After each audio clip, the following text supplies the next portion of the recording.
Здрава на сите, јас сум Марија и добре дојавте назад на нашиот YouTube канал. Како што гледате и вона денеска не е со мене, оти одлучив да снимам storytime на една тема за која постојано се зборува и која постојано се провлекува ни сите мои лајвови и ни сите наши YouTube видеа. А тоа е моето учество во реални шоуа. Сите вие кои ме следите од поодамна, пред воопшто да го отворам овој YouTube канал, знаете дека покрај сите музички натпревари каде што сум учествувал, учесник сум и во две музички реални шоуа. Едното се вика на иста адреса која се одржуваше во 2015 на Алфа телевизија во Македонија, а другото е Малдиви која се случуваше во Србија и се метуваше на телевизија Хепи. Во оваа видео накусо ќе пробам да ви ги презентирам сите оние нешта кои мене таму ми се случуваат, да ви ги доловам сите интересни и помалку интересни моменти кои ги проживеав и ете накусо да ви ја доловам таа атмосфера која се случува пред влегувањето и после излагањето од реално шоу. Не знам како да го започнам оваа видео, немав концепт, сакав да запишам нешто на лист, но тоа ќе звучи многу онака на вести, така да ќе пробам да бидам концизен, прецизен, краток и јасен, за да ме разберете, а сето ова е да ви биде забавно. Во овој момент стиснете пауза, тркнете до фрижидер, земете нешто за јадење, испукајте си пуканки и вратете се, оти колку и да бидам кус, видеото сигурно ќе трае долго. Пред да започнам со зборување, обавезно ставете лайк на видеото доколку ви се допаѓа и кликнете на subscribe, со тоа поддржете ни, претплатете се на нашиот канал. Оти е бесплатно, а нам многу ни значи. Па да започнам. Поради тоа што првото беше ова македонското, ќе започнам од тука. Беше некаде август месец, лето, топло, бев со еден мој другар на, не знам, да се запишува на факултет, чинам дека. И се вратив дома, ми звони телефон, Роберт Билбилов. Ја зачуден, зашто би ме барал Роберт. Вели, слушај Марио, тој и тој организира некакво реално шоу во Македонија, станува збор за реално шоу од музички карактер, се бараат неколку аматери пејачи од Македонија, дали си заинтересиран да дадам твој број во продукцијата, односно на луѓето кои тоа го организираат, да ти се јават, да договорите состанок, да го видиш договорот, и ако си заинтересиран да влезеш, да го подпишеш и да чекаш да дое денот кога ќе почне реалното шоу. Во тој момент бев сосема изгубен, оти бев втора година на факултет, само што ја запишав, значи бев онака тек почнав, не знам што ќе правам, не знам што сакам од животот, а реално, јас сум љубител на реални шоу и секогаш тоа ми било примамливо и просто не сакав да пропуштам шансата. Отидов на тој состанок после некое време, беше веќе септември, чинам дека, го видов договорот, беше се окей, се договоривме, склопивме договор, подпишав и ако не се лажам, таму на 11 октомври се собравме во Томато продукција и не убаци у тоа кутичкава таму, каде што Марио преживеа скоро па 70 дена. Ако сте го прателе шоуто, веројатно знаете дека тоа шоу воопшто не ни заврши. Јас поради валидноста на договорот кој го имам, не смеам се уште да зборувам за тоа, односно на тема што се случи, зошто тоа шоу немаше крај, немаше финале, немаше победник и така натаму, но имаше финалисти, меѓу кои бев и јас, и така само се прекина шоуто од страна на Алфа телевизија која тогаш го емитуваше шоуто.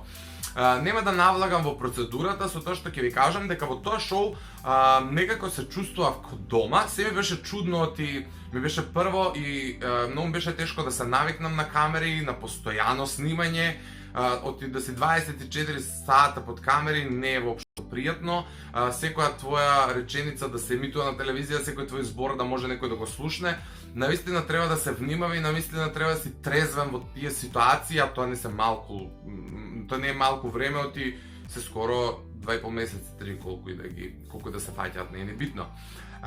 Беа окей луѓе внатре, дел од нив беа мои познаници, мои пријатели од претходно и ми беше многу полесно да го издржам сето тоа. Паѓав у депресии, плачев, молев, ми сидеше дома, ми се седеше таму, ми се ова, ми се она. Изгубен случај тотално, но се покажа во одлично светло и со тоа придонесов да добијам повик за Малдиви во Србија. Ќе се навратам подоцна пак на иста адреса, меѓутоа еве ќе се надоврзам и за Малдиви. По завршувањето на иста адреса, поминаа некои 3 или 4 месеци и добив повик од Боки 13, уствари од Лила Филиповска, каде што ми кажа дека се јавиле од Белград и бараат учесник од Македонија за во реално шоу. Ме праша дали сум заинтересиран, после ми се јави Боки, истата таа приказна и просто ме убеди, ајде да кажам. Ја прифатив понудата, отидов во Белград, го видов договорот, се видов со тие луѓе кои работат у таа среќна телевизија наводно. Потпишав договор, седев у хотел некои 2-3 дена, 4-5, не е ни битно, и влегов у тоа шоу. Таму почнува приказната реално шоу, суштински реално шоу. Сурово тоа реално шоу. Пак ќе се повторам. Бев на не мој терен. Знаете колку е тешко кога ќе отидеш некаде каде што не познаваш никого. Немаш телефон, немаш компјутер, немаш интернет, немаш пристап до никого од твоите блиски, немаш контакт и никаква информација на надворешниот свет. При тоа влегуваш, јазикот колку и да го познаваш, имаш некаква јазична бариера, не знаеш доволно добро да го говориш, сите те гледаат чудно, сите те посматраат чудно. Некако се беше напнато, иако недела дена мене таму беше супер. Беше лето, влегов на кај, не знам, јули мислам, или да, јули влегов, октомври излегов, па вие рачунајте. У јули влегов, беше многу топло, ако сте гледали Малдиви, знаете како беше внатре, имаше палми, базен, чуда, глупости. И ми беше многу пријатно првите 7 дена. Веќе не ми беше тешко да се навикнам на тоа дека сум без телефон, дека ме снимаат камери, дека ова, дека она. Напротив, се беше како веќе онака како да си терам обичен живот, меѓутоа услови кои сум, нели, кои ми се дадени во тој момент. Првиот месец таму бев асоцијален со тоа што имав чувство дека никој не ме поднесува и ностоп се расправав со некој, чак имав и некои физички обрачуни, како они тоа сакаат да го наречат. Но сето тоа помина, за на крајот сите да се засакаме повеќето, да се извинувам, повеќето да се засакаме и просто да сето тоа функционира во најдобар ред. Имав неколку најдобри пријатели, имав неколку пријатели таму со коите го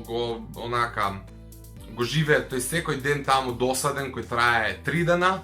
И некако успеав да изгурам 76 дена, ако не се лажам, што е навистина многу, тоа се цели 2,5 месеци и буквално сам се чудам како сум издржал тие услови, окей ми беше мене у јули, у август, но кога дое септември, кога дое октомври,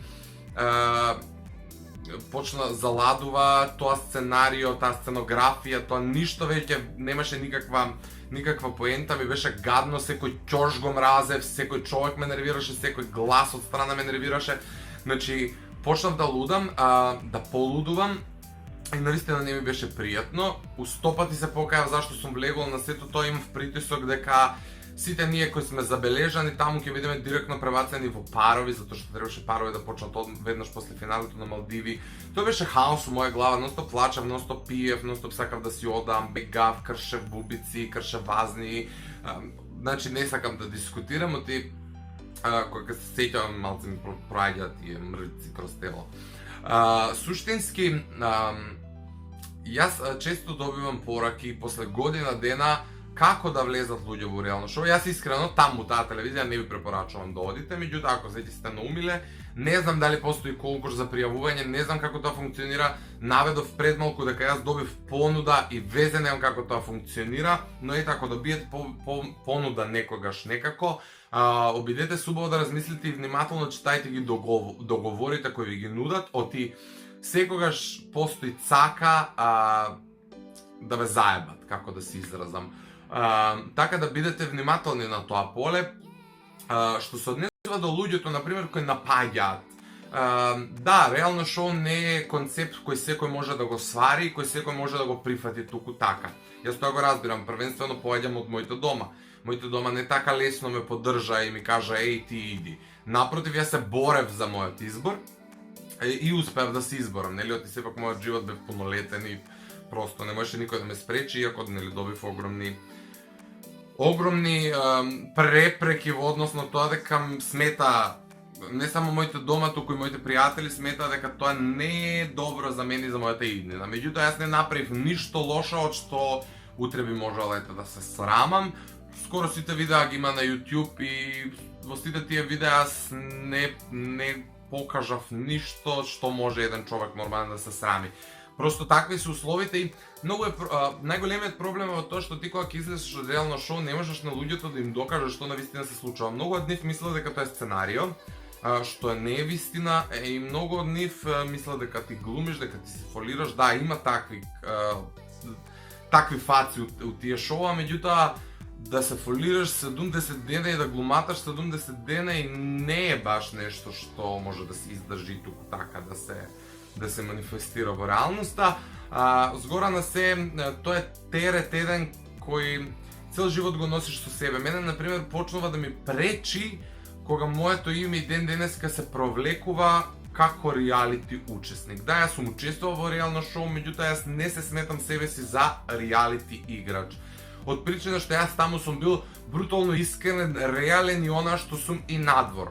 Да, ја и надвор се расправам со луѓе кога ќе дојам до некаков конфликт, да, ја и надвор се борам за она што го сакам и што ми потребно, ја и надвор се сакам со луѓево, ја и надвор се го правам сето она што го правев таму и не гледам ништо лошо. Таа причина не го разбирам револтот на луѓето кои коментираат само дека тоа е обична глупост. Се сложувам јас дека во еден голем обем има глупости и се презентираат глупости, меѓутоа реалити како проект е социолошки експеримент со живи луѓе на кој во кој или прифаќаш да учествуваш или не прифаќаш. Никој не те влече да одиш таму, но ако прифатиш и да те влечат да излезеш, не можеш да излезеш. Тоа е најгадното чувство. Но ни вас, ајде ќе ви се обратам на вас кои ме гледате, никој не ве влече да го гледате тоа шоу или да не го гледате тоа шоу. Како што сакам на крајот само да направам паралела помеѓу македонското и српското. Српското, како год да е моето искуство, беше на ултра гига повисоко ниво од ова македонското, беше исто така гига погледано од ова македонското.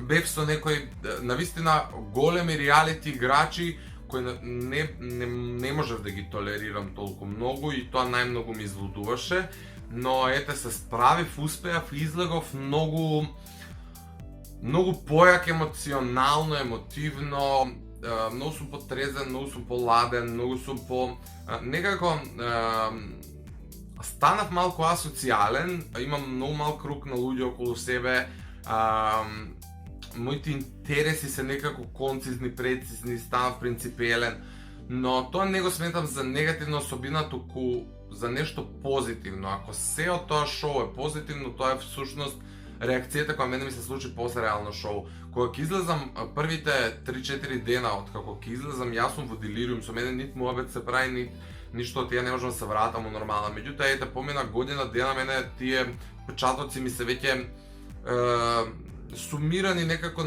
знаете, кога ќе се гледам, например на YouTube, ќе укуцам Марио Рангеловски таму нешто Малдиви, и се гледам како да гледам мој двојник.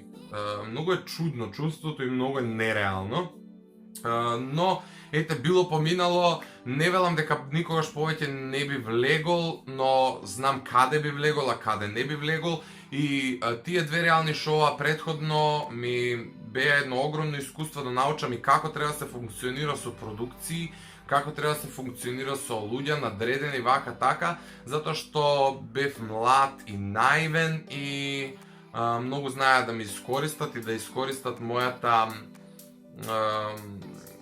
способност да бидам реалити играч без тоа да го посакувам. Така што да не филозофирам сега некои работи кои не можам да ви ги прецизирам, па немате да ме разберете. Меѓутоа сакам да кажам дека српското реално шоу ми беше многу потешко за издржување, но беше и така на повисоко ниво, многу попрофесионално. И ете, накусо мислам дека ви ги доловив тие интересни моменти кои требаше да ви ги доловам. Знам дека кога ќе коментирам видео ќе ми текнат уште мал милион. Меѓутоа, ете, ако се случи да сум пропуштил некои кардинални ствари, ќе направам part 2 на ова видео и кога мислам дека е непотребно. Се што ве интересира можете да ми напишете долу во коментар, па ако сум во можност ќе ви одговорам, а сигурно ќе ви одговорам, така што прашајте ме долу, да не трае видеото половина час, тука би било паметно да прекинам, доколку ви се свиѓаат вакви видеа тип на story time и нешто што сам со себе ќе си зборувам, односно со камера, со вас, како тоа веќе иде. Напишете ми го тоа во коментар, ставете обезно лайк, претплатете се на нашиот канал и ете можеби следува видео каде што ќе зборувам за X Factor, каде што Ивона ќе зборува за, например, Звезда Гранда и така натаму. Да не должам се гледаме у некој следно видео, останете ми со здравје и добра ноќ.